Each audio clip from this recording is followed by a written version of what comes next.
침묵이 금이라는 말이 있다. 반면에 수다의 힘이라는 것도 있다. 어떻게 들으면 항상 침묵하는 게 맞고, 또 다르게 들으면 말을 많이 하는 게 맞고, 참 갈팡질팡한 느낌이 든다. 사실 따지고 보면 둘 다 일리가 있다. 말을 많이 한다는 것 자체에 치유 효과도 있다. 특히 나이가 들어서 은퇴한 후 노후에는 입을 꾹 닫고 아무 말 하지 않으면 우울증에 걸릴 확률도 상당히 높아진다고 한다. 그래서 말을 해야 할 때는 당연히 말해야 한다. 그리고 침묵해야 할 때는 침묵해야 한다. 특히 말을 많이 함으로써 후회하는 경우가 있지만 침묵해서 후회하는 경우가 거의 없다. 그래서 우리는 이 침묵의 효과를 깨닫고 그 지혜를 잘 터득해서 활용해야 한다. 말을 배우는 데는 2년밖에 걸리지 않지만 침묵을 배우는 데에는 평생이 걸린다는 말이 있다. 그만큼 침묵하는 것이 굉장히 어렵다는 말이다. 나이가 들수록 반드시 입을 다물고 있어야 하는 5가지 상황이 있다고 한다. 오늘은 이 5가지 상황에 대해서 나눠보고자 한다.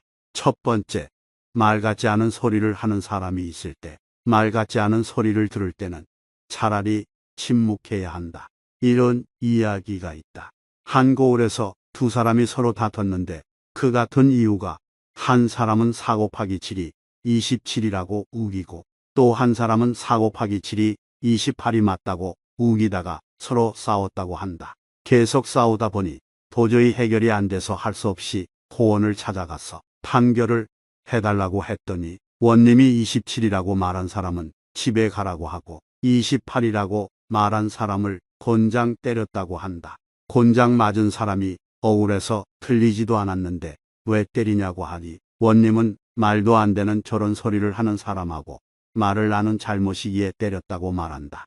즉, 우리는 말도 안 되는 이야기를 하는 사람, 택도 없는 이야기를 하는 사람하고는 처음부터 말을 섞지 말아야 한다.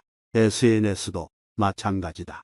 어딘가에 댓글을 달 때도 말 같지 않은 소리를 하는 사람이 있으면 거기다 대고 이야기를 나눌 필요가 없다. 그냥 무시해버리고 침묵하는 것이 제일 좋다. 두 번째, 화가 났을 때. 대개 말 실수는 조급한 마음 혹은 욱하고 화가 났을 때 튀어나가는 말, 즉 감정이 격할 때 나오는 말이 두고두고 후회하는 경우에 많이 나타난다. 따라서 화가 날 때, 감정이 격할 때, 욱할 때는 일단 잠시 스스로에게 시간을 줘야 한다.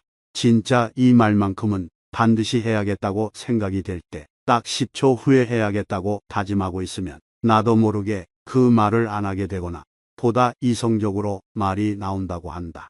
그래서 참는다고 생각하지 말고 잠깐만 기다렸다가 말을 해야지 라고 생각하면 오히려 감정을 더 잘 누그러뜨리고 침묵을 유지할 수 있게 될 것이다.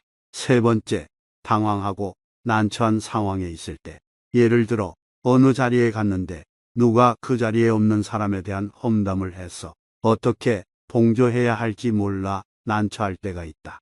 그 사람에게 맞장구를 쳐줘야 할지, 웃어 넘겨야 할지, 아니면 험담하지 말라고 뭐라 해줘야 할지 당황스럽다. 이럴 때는 그 사람에게 맞장구 치거나 웃어 넘긴다면 우리도 같이 험담한 사람이 돼버린다. 그렇다고 그 자리에서 싫은 소리 하면서 분위기를 깨지 말고 아무 말도 하지 않는 침묵을 유지하는 게 가장 지혜로운 대처법이다. 네 번째, 오해를 살 만한 상황이 생길 때.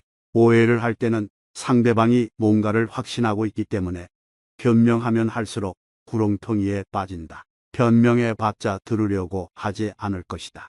특히 우리나라 사람들은 어떤 오해를 하고 있을 때 사실은 그것이 아니라고 말하면 그 말을 믿고 받아들이는 경우가 없다.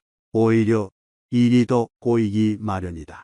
그래서 오해를 받고 있을 때는 차라리 시간이 해결해 줄 것이라고 믿고 아무 말 하지 않으며 침묵하는 것이 오해를 푸는 지름길이 된다. 다섯 번째, 누군가의 비밀을 알게 되었을 때. 설령 싫어하는 사람의 비밀을 알았더라도 그것이 인간적으로 침묵해 주는 게 지혜롭고 품격 있는 사람의 행동이라고 할 수 있다. 어떤 사람의 비밀을 알았을 때는 그 비밀에 관해서 입을 다물어 주는 것이 정말로 품격 있는 화법이다. 화법에는 말하는 방법뿐 아니라 말하지 않아야 할 때 말하지 않는 방법도 화법이다. 멋있고 품위 있게 늙고자 한다면 누군가의 비밀에 대해서 알게 되었을 때는 더 멀리고 다니거나 험담을 하기보다는 나라도 지켜줘야겠다는 생각으로 지혜롭게 대처해야만 한다. 내가 한 행동은 결국 다시 나에게 돌아오기 때문이다. 노년이 되면 오히려 대화를 나눌 사람도 적어지고 대화를 길게 나눌 만한 상황도 많이 없다 보니 말할 수 있는 기회가 생기면 그 틈을 타서 쓸데없는 말까지 하게 된다. 물론 말을 많이 하면 치매 예방과 우울증 완화에 도움이 되기도 하지만 오히려 말을 할 때 계속 해야 할 말과 하지 말아야 할 말을 잘 생각하면서 대화를 나눈다면 정신적인 건강뿐 아니라 노후의 인간관계 발전에도 도움이 되고 늙어서도 품격 있고 멋있는 노년이 될 수 있을 것이다. 오늘 영상을 보신 모든 분들의 노년이 품격 있고 멋있는 나날들이 되시기를 진심으로 바라겠습니다.